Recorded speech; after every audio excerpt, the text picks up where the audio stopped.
কেউ বা বলে কামড়ে দেবে, সাবধানেতে তুলিস। ব্যস্ত সবাই এদিক ওদিক করছে ঘোরাঘুরি। বাবু হাঁকেন, ওরে আমার গোঁফ গিয়েছে চুরি।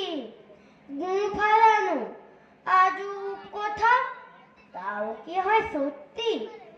গোঁফ জোড়া তো তেমনি আছে, কমেনি একে ধরতে।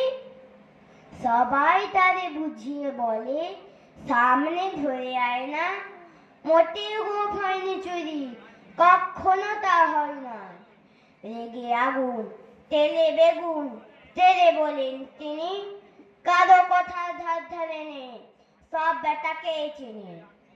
নোংরা ছাতা, খ্যাংরা ঝাঁটা, বিচ্ছিরি আর ময়লা, এমন গোঁফ তো রাখতো জানি শ্যামবাবুদের গয়লা। এই গোঁফ যদি আমায় বলিস, করবো তোদের জবাই। এই না বলে জরিমানা করলেন তিনি সবাই।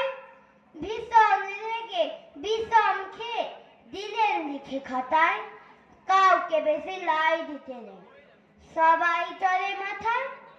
অফিসের এই বাঁদরগুলো মাথায় খালি গোবর, গোঁফ জোড়া যে কোথায় গেল কেউ রাখে না খবর।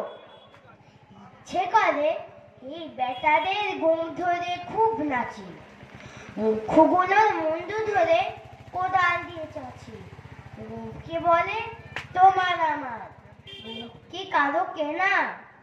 গোঁফের আমি, গোঁফের তুমি, তাই দিয়ে যায় চেনা। নমস্কার। ধন্যবাদ সংকেত।